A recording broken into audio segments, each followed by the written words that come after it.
वर्धमान महान दिन बिचरे हमारे ध्यान। ये 14वां कलश चलेगा पेज नंबर 51 समय साध में। अखंडित मनाकुलम पढ़ो ना, पृथ्वी चंद है। अखंडितम मनाकुलम ज्वलनंतमंतर्बहे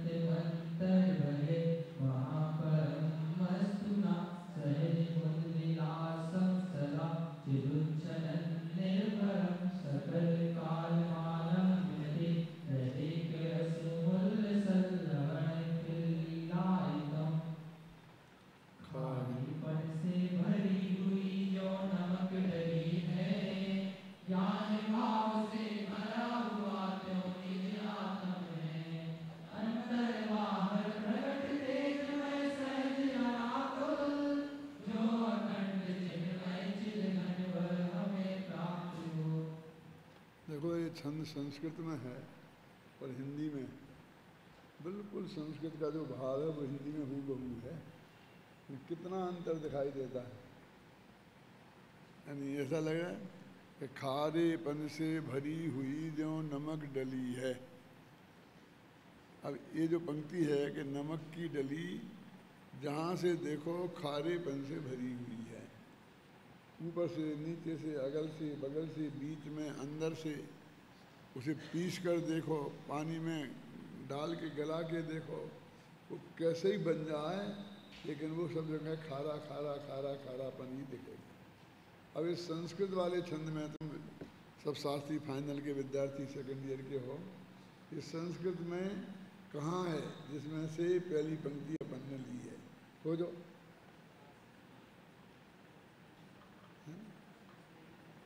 ये चौथी, उसकी चौथी पंक्ति है और इसमें अपनी पहली पंक्ति है।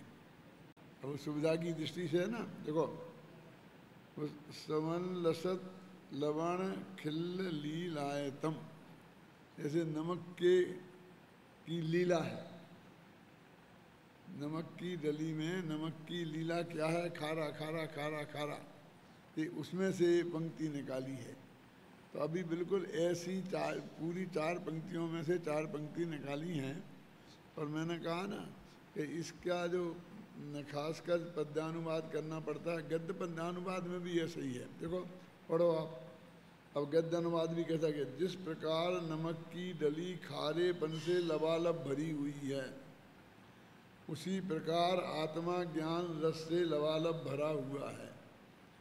वह गेयों के आकार रूप में खंडित नहीं होता, इसलिए अखंडित है, अनाकुल है, अविनाशी रूप से अंतर में दैदीप्यमान है, सहज रूप से सदा विलसित हो रहा है और चैतन्य के परिणमन से परिपूर्ण है। ऐसा उत्कृष्ट तेजोमय आत्मा हमें प्राप्त हो। अब अखंडित अनाकुल ये तो शब्द स्पष्ट हैं ही ऊपर संस्कृत में। अभी मेरे कहने का मतलब ये है कि इसको अर्थ करना हो, चाहे पद्यानुवाद करना हो, चाहे गद्यानुवाद करना हो, ऐसा डायरेक्ट आप नहीं कर सकते। पहले इसको पूरा अंदर ले जाके पचाना पड़ता है।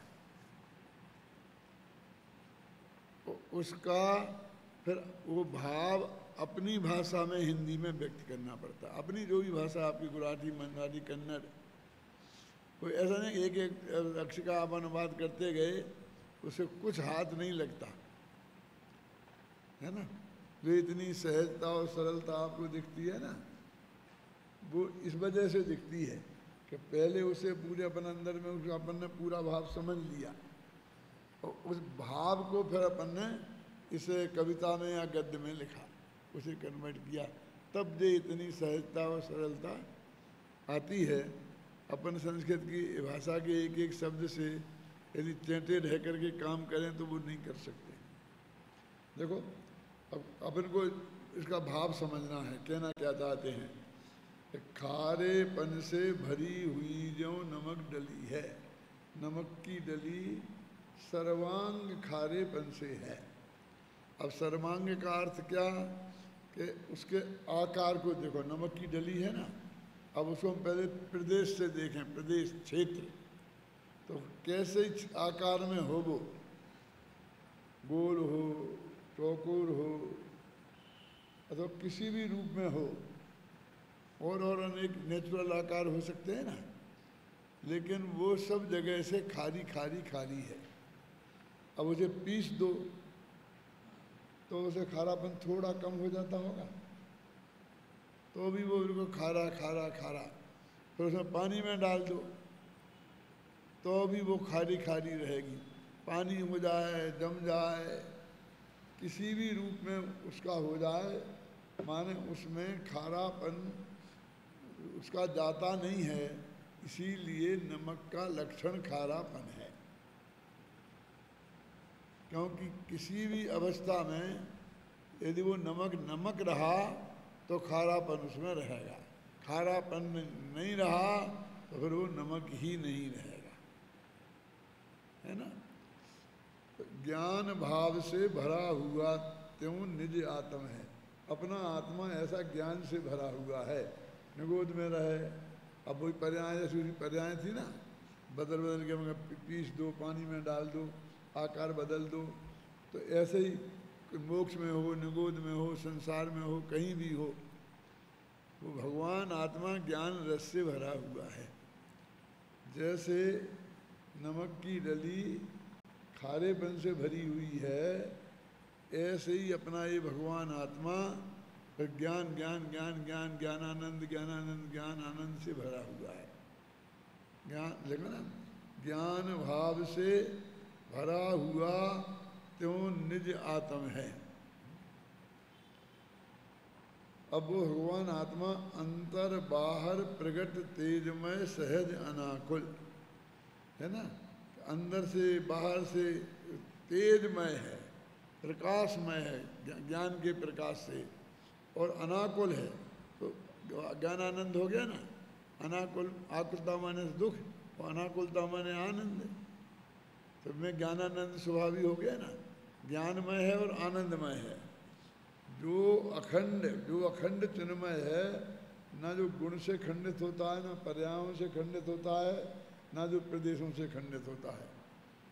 जो कल समझाया था वो ना कालेन खंडयामी, ना भावेन खंडयामी, ना क्षेत्रेण खंडयामी, है ना, आया था ना कि मैं किस न द्रव्येन खंडयामी, ना मैं द्रव्य से खंडित होता हूँ, ना मैं क्षेत्र से खंडित होता हूँ, ना मैं काल से खंडित होता हूँ, ना मैं भाव से खंडित होता हूँ। जो आज सुबह आप बहुत मेहनत कर रहे थे कि पर्यायों की अखंडता क्या है, यानी गुणों की अखंडता तो गुणों का अभेद हो गया, प्रदेशों की अखंडता प्रदेशों का अभेद हो गया, द्रव्य की तो है ही। अब जब पर्यायों की समस्या है तो उसके लिए बहुत शब्द आप लोग बोल रहे थे, विचार कर रहे थे गंभीरता से। आपकी सरलता के लिए थोड़ा मैं बताता हूँ कि उसमें जो अनुस्यूति से रचित प्रवाह है वो काल की अखंडता है ना। जो प्रवचन सार में आता ना 100 कौन सी गाथा आती, 20-21, हाँ, वो उसमें आता है कि अनुस्यूति से रचित जो प्रवाह है और अनुस्यूति से रचित जो विस्तार, वो क्षेत्र की अखंडता है, वो प्रदेशों की अखंडता है। विस्तार बोलते हैं प्रदेशों को, और प्रवाह मैंने काल, जैसे वो ऐसा आड़ा आड़ा बहता है ना, आड़ा प्रदेश फैलाओ, और पर्याय अनादि काल से अनंत काल तक, तो उसे प्रवाह बोलते हैं। जैसे नदी का पानी बहता है ना, ऐसा वो बहती है अनादि काल से अनंत काल तक। तो एक एक पर्याय का हमने निषेध किया, पर्यायों के खंड खंड का निषेध किया, और पर्यायों का जो अखंड प्रवाह है, अनुस्यूति से रचित प्रवाह है, ख्याल में है ना, वो काल की अखंडता है। वो रह गया अनादि अनंत जिसे कहते हैं, त्रिकाली ध्रुव जिसे कहते हैं। ये शब्द आप लोग बराबर बोल रहे थे, लेकिन ये अनुस्यूति से रचित प्रवाह शब्द नहीं आया था, जिससे कि वो पूरी बात ख्याल में आती है। अब एक समस्या खड़ी थी आपकी सुबह, अनादिकाल की जो पर्याय हैं, मानो राग देश मोहरूप थी, तो राग देश तो खत्म हो गए, अन्यथा वो बीतरागता पर्याय कैसे आती। लेकिन एक है पर्याय और एक है पर्याय का विशेषण। जैसे राग, वीतरागता, उपाधि, हाँ पर्याय की उपाधि, तो वो उपाधि तो नष्ट हो गई, वो पर्याय बची रही और उनका अनुसूची से रचित प्रवाह है। जो पर्याय अनुसूची से जो पर्याय बची रही वो द्रव्य की नित्यता है, क्योंकि नहीं तो अनादि से लेके आज तक उतनी पर्याय खत्म ही हो गई तो उतना तो द्रव्य खंडित हो जाता, तो उसे आप अनादि अनंत कैसे बोल सकते थे, त्रिकाली कैसे बोल सकते थे। काल में वो जो अनुसूची से रचित प्रवाह है वो काल की अखंडता है। अब उसमें एक वर्तमान पर्याय की समस्या खड़ी है, क्योंकि वर्तमान पर्याय उसे विषय बना रही है, तो भूतकाल की पर्याय तो आपने उसमें शामिल कर ली और भविष्य की शामिल हो गई अनुसूची से रचित प्रवाह में। अब वर्तमान पर्याय को यदि उसमें शामिल करते हैं तो फिर वो विषय कौन बनाएगा?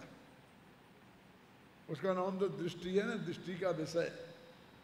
वो विषय और विषयी, वो तो विषयी है। यदि विषयी को विषय में शामिल कर लें तो फिर बात ही क्या रह जाएगी, फिर खत्म ही हो जाएगा काम। विषय कौन बनाएगा?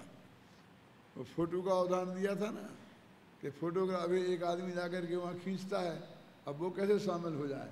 विज्ञान ने उसके उपाय तो निकाल लिए हैं कि वहाँ कैमरा आप सेट कर जाओ ढंग से और वो आपको इतना समय देगा कि आप भी यहाँ आकर के खड़े हो जाओ और वो खींच लेगा, लेकिन यहाँ कोई उपाय नहीं है। तो अब वो इसमें सबसे बड़ा संकट है जिसकी तरफ आपका ध्यान शायद नहीं गया था कि यदि वर्तमान की पर्याय को उसमें शामिल नहीं करके अलग निकालते हैं तो अनादि अनंत जो आत्मा है वो अखंडित नहीं रहेगा, उसके दो टुकड़े हो जाएंगे। क्योंकि एक पर्याय बीच में से निकल गई तो दो टुकड़े नहीं हो जाएंगे। आपकी समझ में है ना? भूत और भविष्य जो जुड़ा हुआ है वो तो वर्तमान से जुड़ा हुआ है। अब वर्तमान को तुमने निकाल दिया तो भूत और भविष्य, एक भविष्य भूत का टुकड़ा हो गया, एक भविष्य का टुकड़ा हो गया, तो भगवान आत्मा काल से अखंड नहीं रहा। तो अब क्या करें?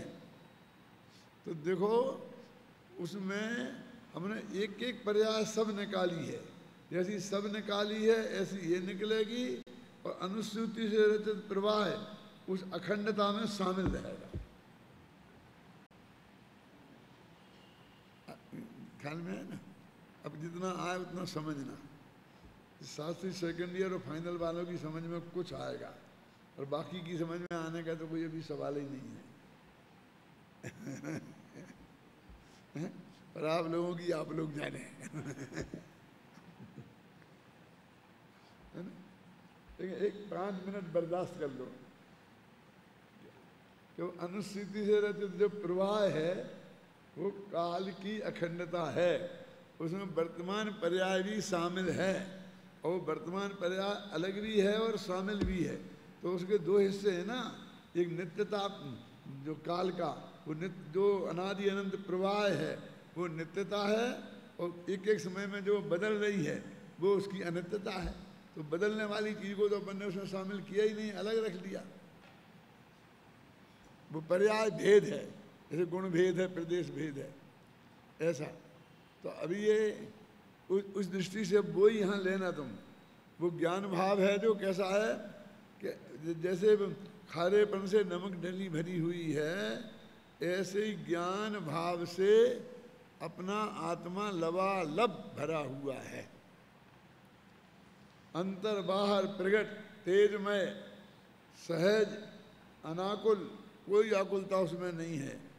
अखंड चिन्मय चैतन्यमय चिद घन, ज्ञान का घन पिंड, ऐसा भगवान आत्मा हमें प्राप्त हो। बस हम तो ये चाहते हैं। वो अखंड अनादि अनंत है, तो वो सब चीज़ें आ गई इसमें, चारों चीज़ें। जो अखंड चिन्मय चिदघन वह हमें प्राप्त हो। कहते हैं हम तो वो जो भगवान आत्मा है वो जो न काल से खंडित होता है न द्रव्य से खंडित होता है, न क्षेत्र से खंडित होता है।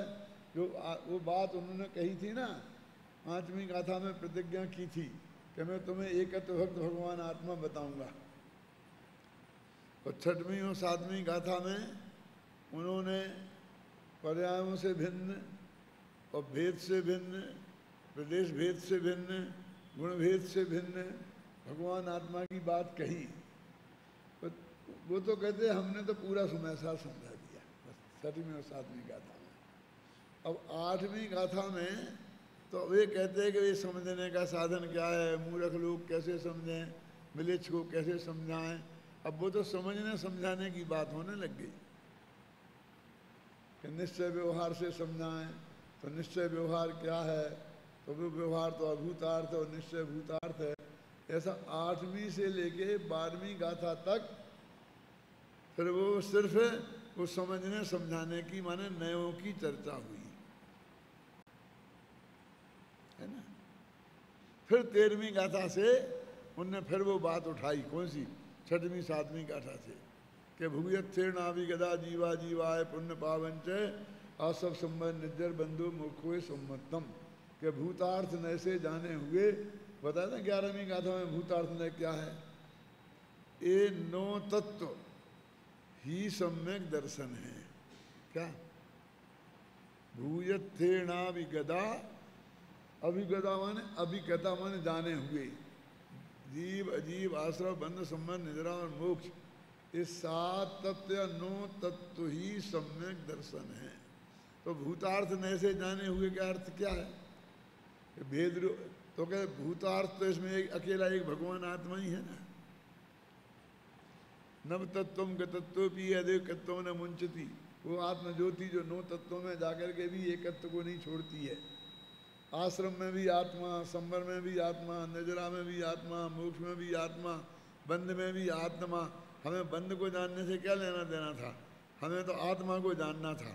तो वो उसकी चर्चा उसके साथ बंद की आ गई, तो बंद को भी जान लिया। देखो रामचंद्र जी अयोध्या से जंगल में जा रहे थे, तो रास्ते में सरयू नदी आई। उस सरयू नदी आई, अब उसे पार करना था। अकेले रामचंद्र जी होते, लक्ष्मण जी होते तो तैर के भी पार हो जाते। अब साथ में सीता जी भी थी, तो अब कैसे पार हो, एक समस्या खड़ी हो गई। तो वहीं एक केवट नाम का, वैसे वो है ना खेवटिया बोलते हैं ना उसको, नाव चलाने वाले को, एक व्यक्ति अपनी नाव लेकर किनारे पे खड़ा था। तो सब लोग उसमें बैठ बैठ के जा रहे थे। उसके जो भी उस जमाने में 2 पैसे 5 पैसे लगते होंगे, वो किराया देते थे और पार हो जाते थे। अब तुलसीदास जी ने सिर्फ ये बताने के लिए कि राम की कितनी महिमा है, बीच में एक कहानी लिख दी छोटी सी, कि जब रामचंद्र जी और सीता जी अपने टिकट के पैसा दे करके कि ये पैसा लो और हमें बैठने दो, नाव में बैठने लगे, तो केवटिया ने कह दिया बगल में खड़े हो जाओ, तुम्हें नहीं बैठा लेंगे और बाकी के लोगों को बैठने दो। क्यों भाई, जब सब लोगों के जो तुम 2-2 पैसे में बैठा रहे हो, हम भी 3 जनों के 6 पैसे दे रहे हैं, उस जमाने में इतना ही मिल जाता था, तो हमें क्यों नहीं बैठा लोगे। कि मैंने सुना है कि तुम्हारे चरणों की धूली बहुत खतरनाक है, कि एक पत्थर पे पड़ गई थी तो वो पत्थर अहिल्या नाम की औरत बन गई। ऐसा मानते हैं ना, अहिल्या पत्थर था, वो पहले भव में साफ हो गया था, लंबी कहानी नहीं सुनाऊंगा। वो पत्थर बन गई थी, क्यों बनी थी, कैसी बनी थी, वो कहानी भी मुझे आती है, लेकिन फिर कभी सुनाऊंगा, अभी नहीं। लेकिन वो पत्थर बन गई थी और उनके पैरों की धूल पड़ी तो वो नारी अहिल्या बन गई। तो तुम्हारे पैरों की ये धूल इतनी खतरनाक है कि पत्थर भी औरतें बन जाती हैं। तुम्हें बहुत इच्छा हो रही होगी कि वो अहिल्या पत्थर कैसे बन गई थी वो भी सुना दो। हैं हो रही है, है?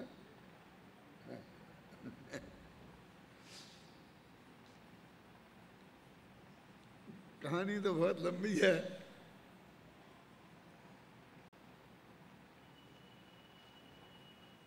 श्राप दिया गया था उसे और इसकी वजह से वो पत्थर बन गई थी।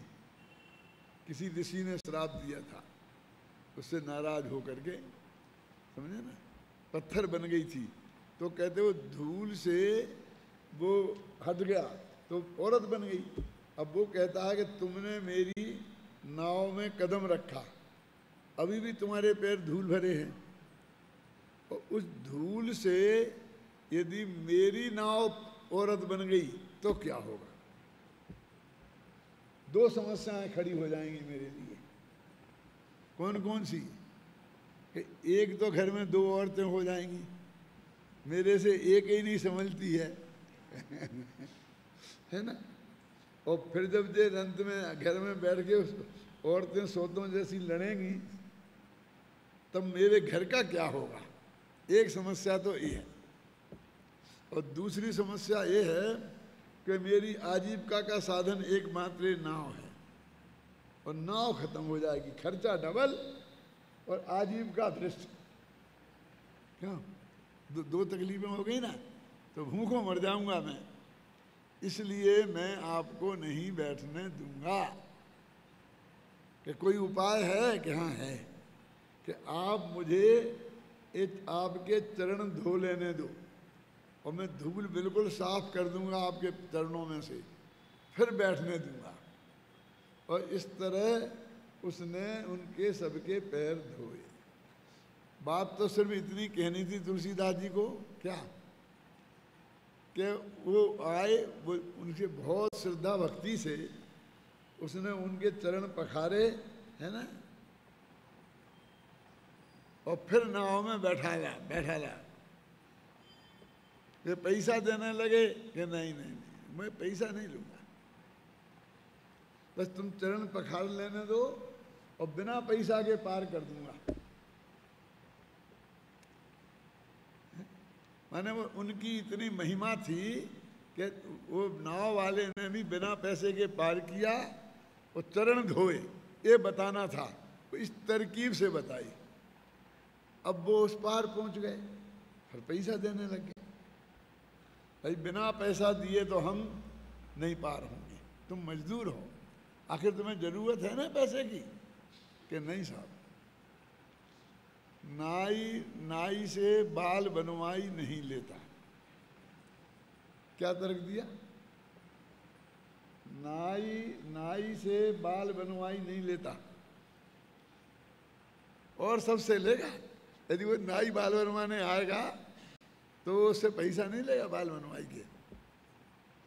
शायद नाई लोग आज भी निभाते होंगे, और लोग निभाते हैं कि नहीं निभाते मुझे पता नहीं। तो मैं आपसे पैसा नहीं लूंगा, क्योंकि हम तुम तो एक ही धंधे वाले हैं। क्या एक धंधे वाले? कैसे एक धंधे वाले हो गए हम तुम? कि मैं इस लोगों को इस नदी से पार उतारता हूं और आप संसार समुद्र से पार उतारते हैं। अगर पार उतारने का काम तो दोनों का ही है ना, तो धंधा तो एक ही हो गया। अब तुम्हारा बड़ा है, मेरा जरा छोटा है, इससे क्या फर्क पड़ता है ना। एक धोबी बेचारा कपड़ा धोता है और दूसरे ने भी मशीनें लगा रखी हैं, और वो क्या खोल रखा, क्या बोलते हैं उसे, धोबी की दुकान को ड्राई क्लीनर्स, बढ़िया बोर्ड लगा दिया है। लेकिन दोनों हैं तो धोबी। क्यों? एक चमार बाजार में बैठ के जूते बनाता है और एक टाटा बिरला कौन है बाटा, और साहू जी भी अपने वे भी दुकान चमड़े के जूते बनाते हैं। तो क्यों भाई साहब, दोनों का एक ही धंधा हो गया ना उनका। एक अनाज का बड़ा व्यापार करे, वो एक वहाँ बैठ के फट लगा करके व्यापार, लेकिन दोनों अनाज के व्यापारी तो है ना। तो उसने ये बात कही वहाँ। तो दो बातें कहकर तुलसीदास ने इस चतुराई से रामचंद्र जी लोगों को संसार समुद्र से पार लगाते हैं ये बात भी कह दी, और उनके लोग चरण पखारते थे, लोगों में इतनी भक्ति श्रद्धा थी, ये बात भी कह दी। ये बात कहनी थी तो उनने इस तरकीब से ये बात कही, है ना? ये अपना भगवान आत्मा भी कैसा है कि ये ज्ञान और आनंद रस से लबालब भरा हुआ है, और इसके दर्शन का नाम सम्यक दर्शन है, इसके जानने का नाम सम्यक ज्ञान है, इसके ध्यान का नाम सम्यक चारित्र है। यही बात हमें आपको बताना है, और ये हम वो भगवान आत्मा को हम समझाते आए कौन सी 13वीं गाथा से कि 9 तत्व। तो ये 9 तत्व है ना, तो अब एक कहानी तो यहीं ख़त्म हो गई। अब जिस बात के लिए मैंने ये कहानी सुनाई वो बात तो आपके सामने आई नहीं ना। फिर रामचंद्र जी आगे बढ़ गए और कहानी आगे बढ़ी रामचंद्र जी के साथ। तो एक लड़के ने हाथ उठाया, मेरा एक प्रश्न है, कभी बाद में कर लेना प्रश्न के नहीं जवाब देना पड़ेगा, कि बोल बोल जल्दी बोल, कि फिर उस केवट का क्या हुआ? क्यों? कि भैया तू राम कथा सुनने आया है कि केवट कथा? बोला तेरे को तो आगे का प्रश्न ये होना चाहिए कि राम का क्या हुआ। कहानी तो राम के साथ जाएगी ना, क्योंकि ये रामायण है, केवटायन नहीं है। तो राम की कहानी तो राम के साथ आगे बढ़ेगी कि केवट के साथ? बीच में केवट की कहानी तो सिर्फ राम की महिमा बताने के लिए आई थी। इन्हें उपकथा बोलते हैं। ये बड़ी कथा के बीच में जो छोटी छोटी कहानियाँ आती हैं उन्हें उपकथाएं बोलते हैं, और वो बड़ी कहानी का जो नायक होता है उसकी महिमा बढ़ाने के लिए वो कहानियाँ बीच बीच में जोड़ी जाती हैं। तो वो कहते हैं हमें तो आत्मा समझाना था, हमने तो प्रतिज्ञा की थी कि हम एकत्व भक्त आत्मा समझाएंगे। अब बीच में ये आश्रव बंध संवर निर्जरा मोक्ष कहाँ से आ गए? अजीब। तो कब वो जीव के समझाने में ये बीच बीच में छोटी छोटी कहानियाँ आ गई हैं, आश्रव की, संवर की, निर्जरा की, लेकिन कहानी तो आगे जीव की चलेगी। कहानी जीव की, कहानी आगे कहाँ किसकी बढ़ेगी? जीव की। कहानी आगे उनकी नहीं बढ़ेगी, वे तो वो कहानियाँ वहीं ख़त्म हो जाएंगी। उसमें एक केवट का क्या हुआ, हमें क्या पता, हुआ होगा जो कुछ हुआ होगा। नहीं, वो केवट उसके बाद कितने साल जिंदा रहा, ढूंढो, कोई शास्त्र में मिलेगा? कुछ नहीं मिलेगा।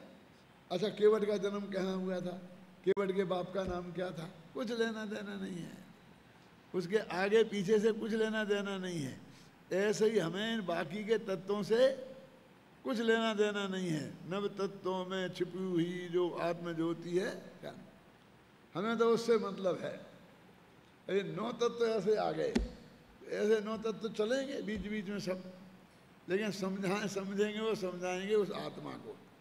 इसलिए कहते हैं कि वो कहीं भी आएगी, लेकिन ज्ञान, आत्मा का स्वभाव है ज्ञान, और ज्ञान की चर्चा आएगी। हम तो चाहते हैं कि हमें वह अखंड चिन्मय चिदघन वह भगवान हमें प्राप्त हो। ये देखो काव्य का भी बहुत मार्मिक सौंदर्य है इसमें। ये शब्दों का चुनाव भी कितना पसंद है जो शुद्ध आत्मा के स्वरूप को बताते हैं। नहीं तो वो देखो क्या, पढ़ो जरा अच्छी तरह से। खारेपन से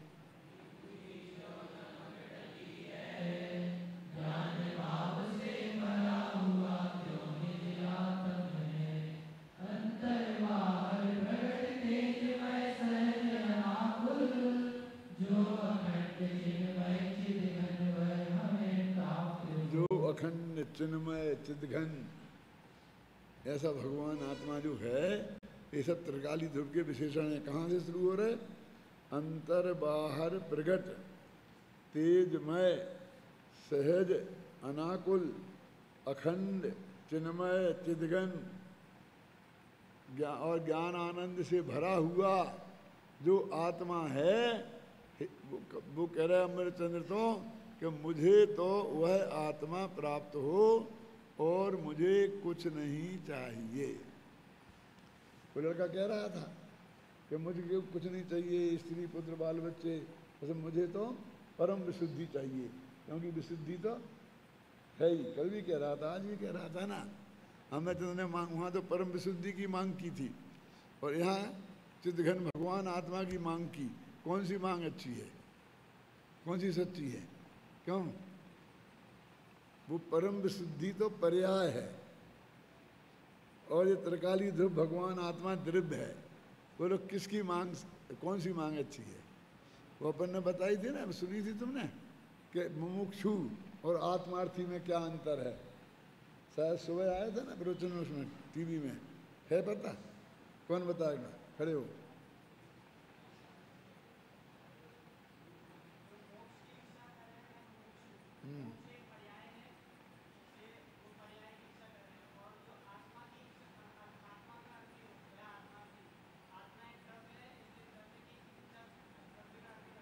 द्रव्य की इच्छा अच्छी होती है, पर्याय की इच्छा बुरी होती है। अरे इच्छा ही बुरी होती है, उसमें दो खराबी हैं कि मोक्ष वो भी पर्याय है और इच्छा, इच्छा होना वो खराबी है। वो तो दोष है ना, चारद गुण का विकारी पर्याय है। और यहाँ पर आत्मा द्रव्य है और उसकी इच्छा नहीं, अर्थ, अर्थ माने प्रयोजन। आत्मा ही है प्रयोजन जिसका, ख्याल में है ना? बस आत्मा के अलावा कुछ प्रयोजन नहीं है हमारा। तो यहाँ आत्मार्थी शब्द बहुत पवित्र है, समझे ना?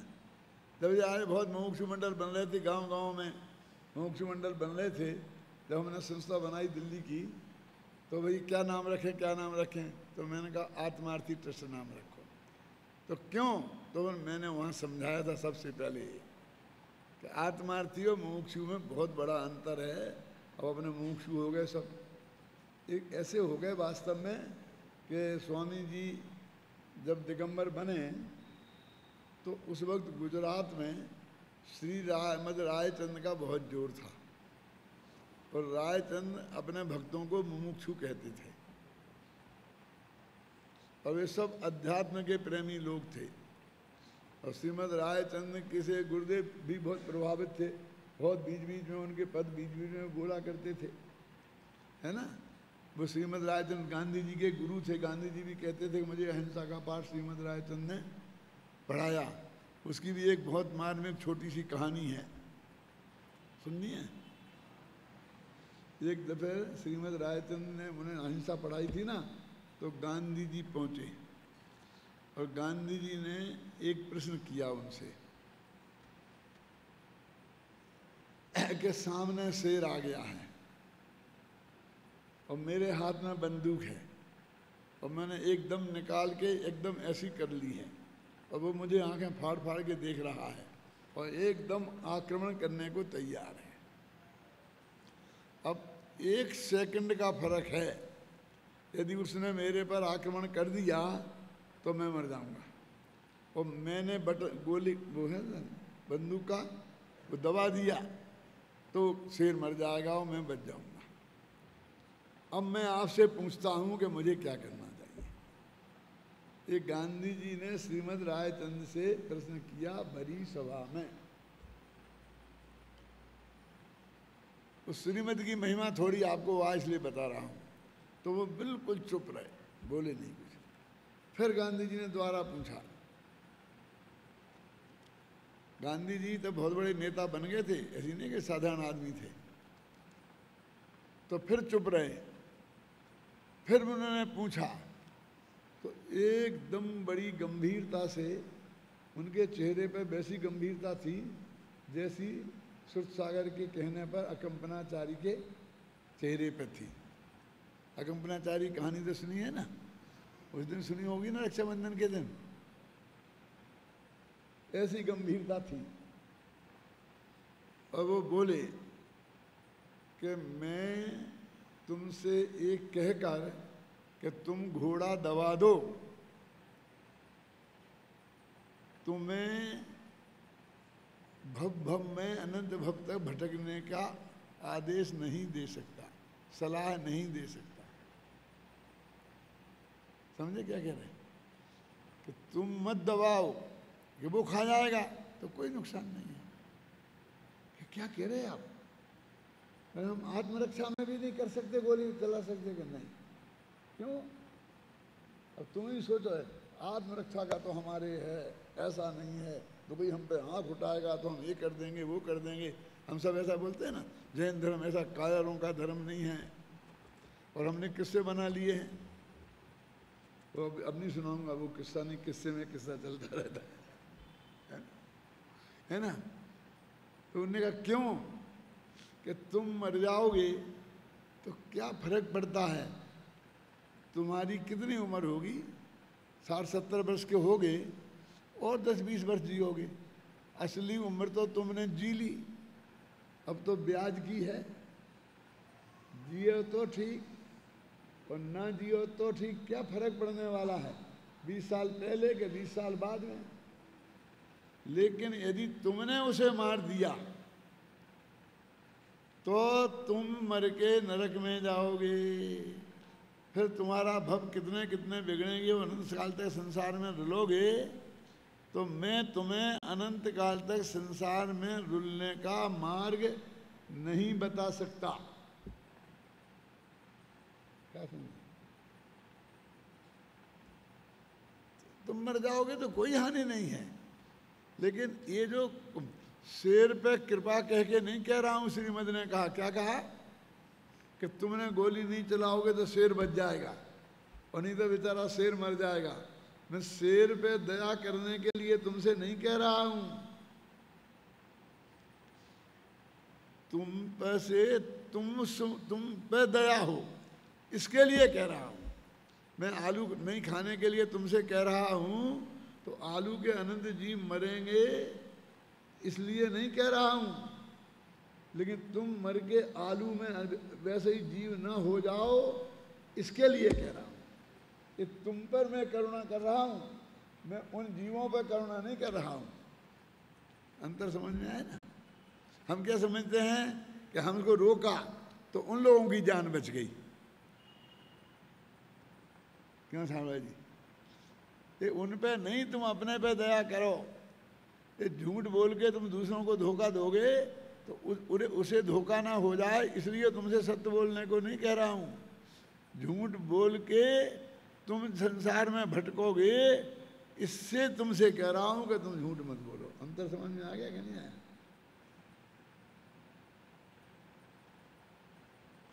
वे कहते इस मैं तुम पे दया कर रहा हूं, ऐसे ही आचार्य हम पर दया करके कह रहे हैं कि एक तुम्हारा आत्मा तुम्हारे पास है ना, मुझे और कुछ नहीं चाहिए। चिदघन वह हमें प्राप्त हो। कौन सा? जो अखंड चिन्मय चिदघन वह हमें प्राप्त हो। ये पूरा रस का परिपाक हुआ है ना, इसके लिए अपन को वो नमक की खारेपन से भरी हुई डली को ऊपर ले जाना पड़ा, क्योंकि वो रस का परिपाक अपन को चौथी पंक्ति में करना था। इसलिए वो अखंडित मनाकुलम ज्वलंतम जो पहले ही उनने कह दी, उसको अपन अंत में लाए। समझे? आ गया ना नीचे से? अनाकुल, अखंड, तेजमय, चिन्मय, चिदघन, ऐसा भगवान आत्मा हमें प्राप्त हो, माने हमारा ध्यान उस पर ही केंद्रित हो। इसके लिए हमने कहाँ से शुरू किया था? 13वीं गाथा से, हुयत्तेणाभिगदा जीवा जीवाय पुण्य पावन च आश्रव संबंध निज्जर बंधो मोक्षोय सम्मतम, वहाँ से बात शुरू की थी। अब यहाँ पर आकर के हम यहाँ निष्कर्ष पे पहुँच गए हैं कि हमें तो नवतत्वों में छिपी हुई वो ज्योति है वो चाहिए, हमें तो ये चिदघन भगवान आत्मा है वो चाहिए। बोलो, वो परिणति की विशुद्धि चाहिए कि ये चिन्मय चिदघन भगवान आत्मा, कौन सी मांग महान है? आया समझ में? क्योंकि वहाँ तो मांग हो रही पर्याय की, परम विशुद्धि हो गए, और यहाँ मांग हो रही कि हमें तो भगवान, मैं तो भगवान आत्मा हूँ। बस जिसको भगवान आत्मा की प्राप्ति हो गई उसे कोई चाह इस जगत में रहती नहीं, श्रद्धा की अपेक्षा। अब इसके बाद जो समय सार है कि तात्पर्य वृत्ति नाम की टीका है आचार्य जयसेन की, तो उसमें एक गाथा प्राप्त होती है, जो गाथा आत्मख्याति टीका में नहीं है।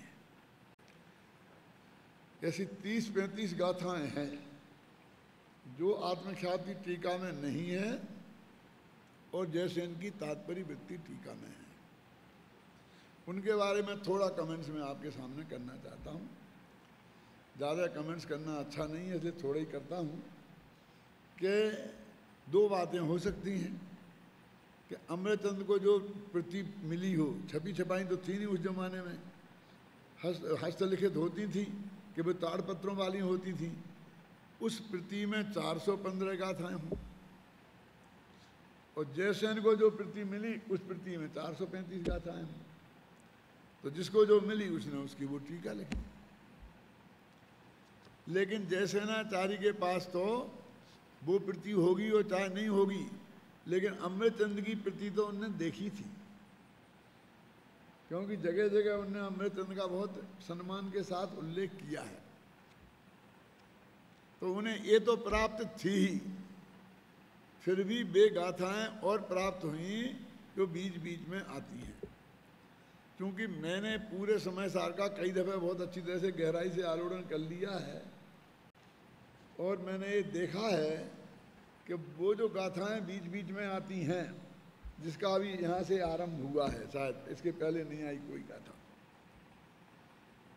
उनमें कोई ऐसी विशेष बात नहीं है जो 415 गाथा में नहीं आई हो। उसके बिना भी समय सार अपने आप में पूरा है, और वो कहीं कहीं तो ऊपर से थेगरा लगी हुई जैसी दिखती हैं, और उनका स्तर भी उसका स्तर का नहीं है भाषा और भाव की दृष्टि से, जैसा कि वो अमृतचंद वाली गाथाओं में है। ऐसा भी हो सकता है कि अमृतचंद्राचार्य को भी वो प्रति मिली हो जिसमें 435 गाथाएं हों, लेकिन उनकी एक नेचर है, और भी आचार्यों का है, जो गाथा बहुत सरल होती है उसको एक लाइन में टीका रख के निपटा देते हैं। और ग्रंथों में तो मैंने ऐसा ही देखा है, वे तो ऐसा ही लिख देते हैं, सुगमम एतत्, ये तो बहुत सरल है, इतना लिख के बस खत्म, टीका खत्म, वही टीका। विवेकानंद मार्तंड वगैरह में ऐसा बहुत है कि सुगमम एतत्, इतना लिख दे, ये तो बहुत सरल है, इसका क्या अर्थ करें। तो उन्होंने उन गाथाओं पर कोई टीका ही नहीं की हो, क्योंकि उन्हें ऐसी लगी नहीं कि इन गाथाओं पर टीका करने लायक है। इसलिए बाद में जो लिपिकार हों, जो नकल करने वाले होते हैं ना, तो वो आत्मख्याति की टीका करें तो उसमें वे गाथाएं मिले ही नहीं, तो वो उसको छोड़ दें। देखो एक बात और बता दूं अभी, कि पहले 3 गाथाएं, 3 छंद मंगलाचरण के आए है ना आत्मख्याति टीका में, फिर 10, 11, 12 गाथा तक कोई कलश नहीं है। इतनी महत्वपूर्ण गाथाएं बीच में निकल गई, 6वीं 7वीं जैसी और 11वीं जैसी, लेकिन एक कलश नहीं, गजब हो गया ना। और फिर वो वहाँ आ गया उभय नय विरोधा धनसनी राज बदांग के, वहाँ पर एक कलश आया। इतनी महत्वपूर्ण गाथाओं के बीच में एक कलश नहीं लिखा, और आगे कई गाथाओं के बीच में 20 कलश लिख दिए। 143वीं गाथा के बाद में 144 के बीच में 20 कलश, और बिल्कुल लगभग एक से। ये ऐसा नहीं लगता कि यहाँ बहुत कंजूसी की और वहाँ बहुत दरिया दिल हो गए।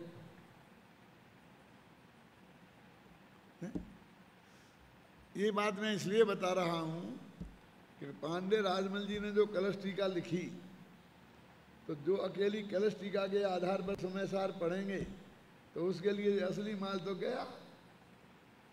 6वीं 7वीं गाथा, 5वीं गाथा, 11वीं गाथा, इसमें जो माल है वो तो उसमें से गायब ही है।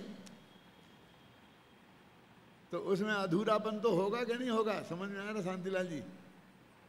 क्या तुतका जी समझ गए आप? इसलिए वो कमी बनारसी दास में भी रह गई, क्योंकि बनारसी दास ने तो कलश टीका के आधार पे अपना काम किया, तो इसकी बीच की गाथाओं सब साफ हो गई मान ला करके।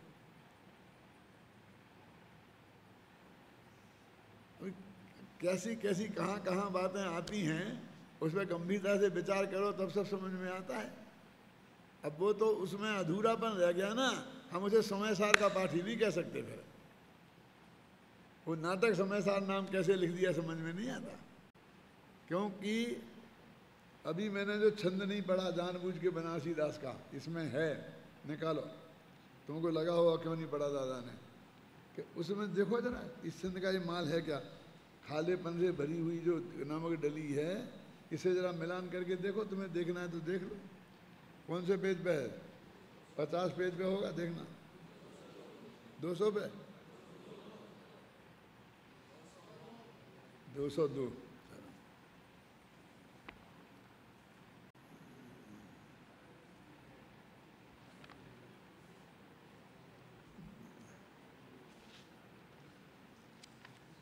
मैं अब यार घर पे ही पढ़ के आया हूँ, लेकिन मुझे नहीं लगा मैं जाके बताने लायक। पढ़ो, तुम पढ़ लो भैया, अपने गुण पर आए सो जाइए ना। पेज नंबर 202 निकाल लिया, पढ़ो। कौन पढ़ रहा है?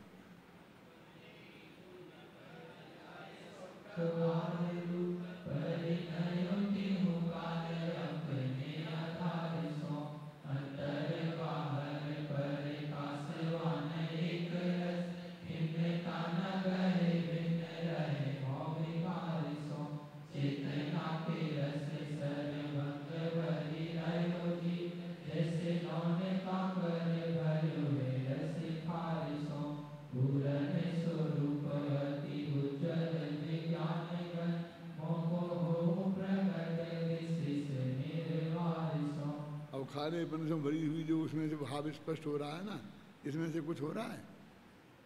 वो तो इसलिए लिख दिया गया इसमें कि वो नमक डली वाला उदाहरण इसमें आ गया है, इसलिए उनने समझ लिया बाद वालों ने इसी का होगा, इसलिए उनने यहाँ लिख दिया। आप जानते हैं कि नाटक समय सार कैसे लिखा गया? ये उनने कोई जैसे आद्योपांत बैठ के नहीं लिखा। उनने जब वो कलश टीका पढ़ी, उनके दिमाग में जो बात भाव जम गया, उसका एक छंद उस दिन बना दिया और अपनी डायरी में लिख दिया। फिर 10-5 दिन बाद कोई दूसरा पुण्य पाप अधिकार पढ़ा, उसकी कोई बात जम गई तो वहाँ का छंद बना दिया, वो लिख दिया। फिर बंध अधिकार का कोई बात अच्छी लग गई तो एक छंद वहाँ का बना दिया।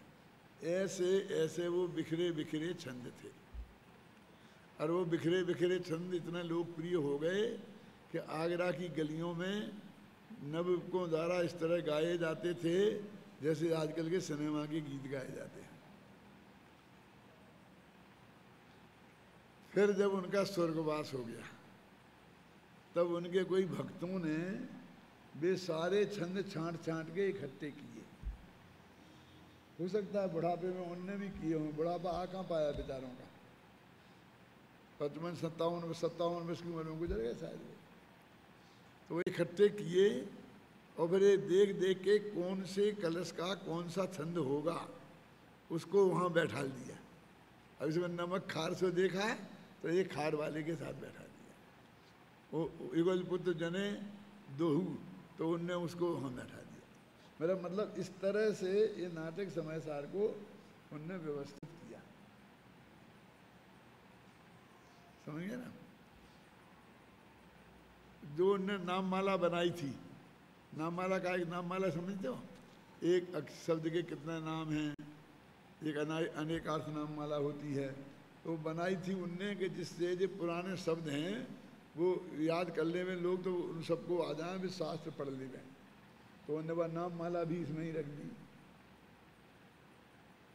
बाद में उन्होंने गुणस्थान अधिकार लिखा था, अलग से पढ़ा था, रूपचंद जी ने उन्होंने पढ़ाया था, तो उन्होंने गुणस्थान अधिकार लिख दिया।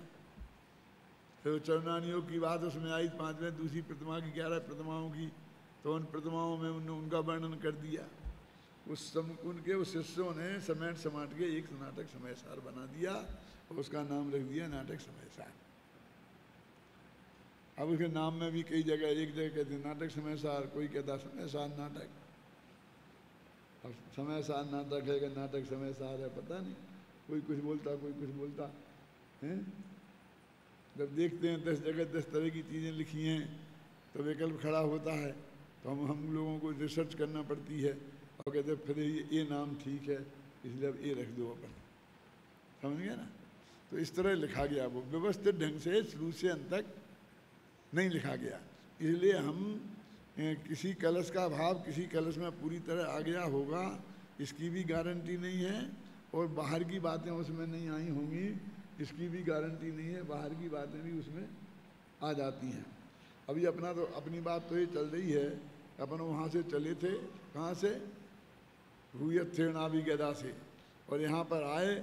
अब वो कहते मुझे तो क्या प्राप्त हो, अंतर बाहर प्रगट तेजमय सहज अनाकुल, जो अखंड चिन्मय चिदघन वह हमें प्राप्त हो। अब इसके बाद जो एक गाथा है इस जयसेनाचार्य की टीका में पढ़ते हैं, उसे देखो, पढ़ो भैया। आदाहु मज्जना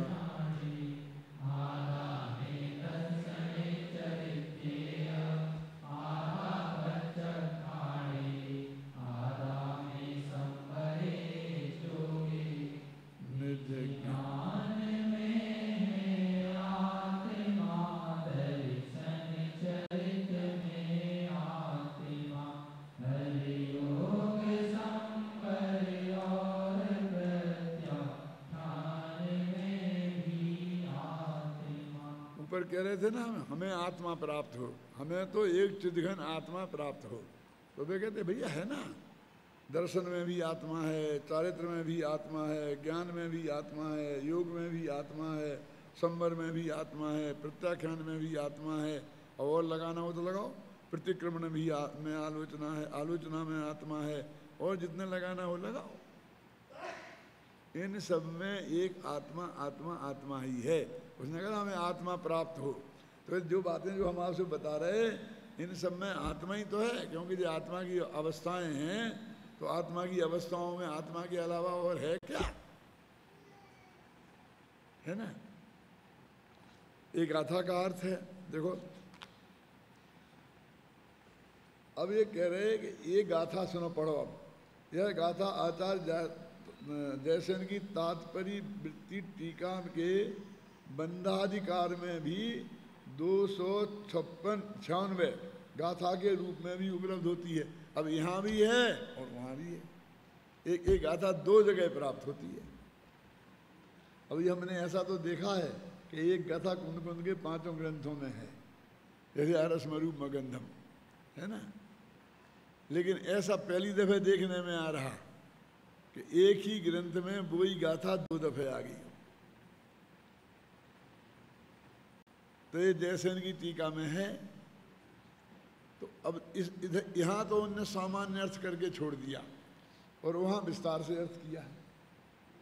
दोनों जगह उनने अर्थ नहीं किया, अलग अलग अर्थ किया है। ये सब लिखा है इसमें, अपन पढ़ लेते हैं।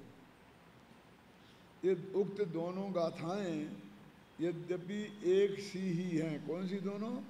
एक जो यहाँ आई है 5वीं 6वीं की बीच में, और एक 296 नाम की जो गाथा आई है, इन दोनों में एक सी हैं। तथापि जीवाधिकार में इसका सामान्य रूप से अर्थ करके आगे बढ़ गए हैं और बंधाधिकार में इसका अर्थ सहेतुक विस्तार से स्पष्ट किया है, जो मूलता पठनीय है। जब बंध अधिकार पढ़ेंगे तब अपन उसकी चर्चा करेंगे। और आत्मख्याति के, अब जो ये तो हुई है जयसेन की, अब आत्मख्याति जो अमृतचंद की है उसमें भी ये गाथा है कि नहीं है? कि हाँ, आत्मख्याति के बंधाधिकार में भी इसी से मिलती जुलती थोड़े बहुत अंतर के साथ एक गाथा प्राप्त होती है जिसका क्रमांक 277 है। वह गाथा इस प्रकार है। अब देखो भाई, ये गाथा लिखना, नंबर लिखना, बताना, इसमें माल तो कुछ नहीं है, अर्थ तो कुछ बता नहीं रहे आपको टीका में गहराई से, लेकिन ये लिखने में पसीना छूट गया, क्योंकि एक गाथा वहाँ भी है और वहाँ भी है। इसके लिए कितनी मेहनत का काम है। पहले अपन को भी पढ़िया पूरा समय सार कई दफ़े पढ़ा हो, फिर अपन को लगे कि अरे ये गाथा तो मैंने दूसरी जगह पढ़ी है और कहाँ है, और फिर वो खोज के निकालना कि बंधाधिकार की फलानी गाथा है। वो काम टेढ़ा काम है भाई साहब। कर लिख दिया, उसके बाद कुछ नहीं है, और लिखने के पहले इसके लिए बात है। 49वीं गाथा कुंद कुंद के 5 ग्रंथों में है। एक बात सहज, फिर पंचास्ति काल में 46वीं गाथा, इसमें 49वीं गाथा, समय अनुसार में 127वीं गाथा, नियम सार में इतनीवीं गाथा। तो ऐसे ऐसे उनके पेज नंबर, गाथा नंबर बताना, वो सब रिसर्च का काम है क्या नहीं। वो सारे ग्रंथों को तुमने पढ़ा होगा और तब तो लिख सकते हो ना, और तब तुम्हें अंदाज़ा लग सकता है, नहीं तो कैसे लगेगा अंदाज़ा, बोलो, है ना। अब वो गाथा में मिलती जुलती लिखा, ये नहीं लिखा कि वो ही गाथा है। तो मिलती जुलती गाथा कौन सी है वो देखो, ये बंधाधिकार में पढ़ो। आदा खुमज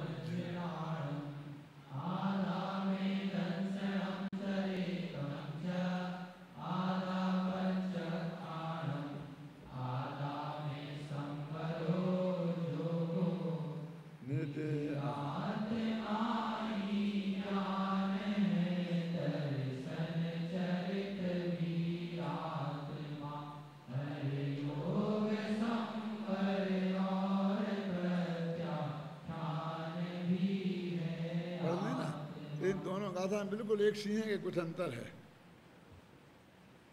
हैं? 2 सेकंड दिए जाते हैं, अंतर कोई बता सकता हो तो बताओ, क्योंकि समय नहीं, घड़ी हो तेजी से भाग देंगे।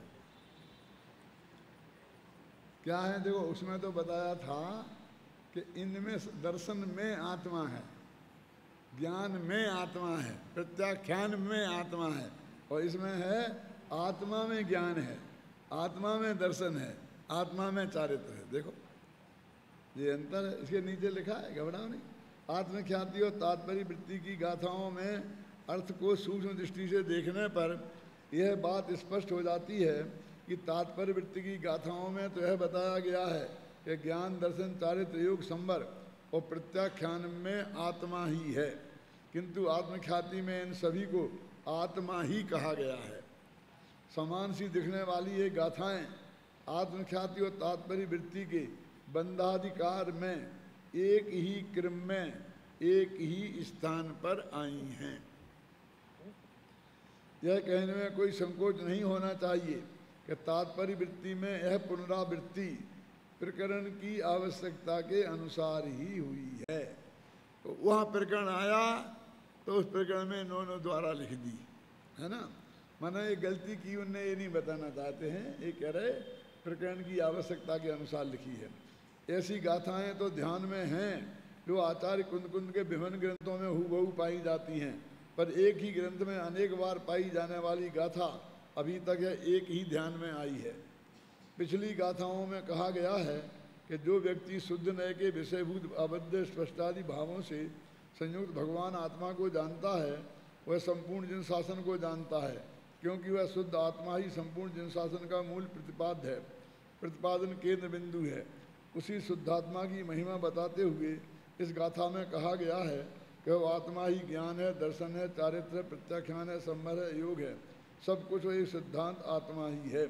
उस शुद्धात्मा की आराधना से, साधना से ही ज्ञान, दर्शन, चारित्र की प्राप्ति होती है, प्रत्याख्यान होता है, संवर होता है, योग भी होता है। अभी ये प्रकरण समाप्त होता है। अब वो मेचक पढ़ते पढ़ते तुम बहुत परेशान हो गए हो।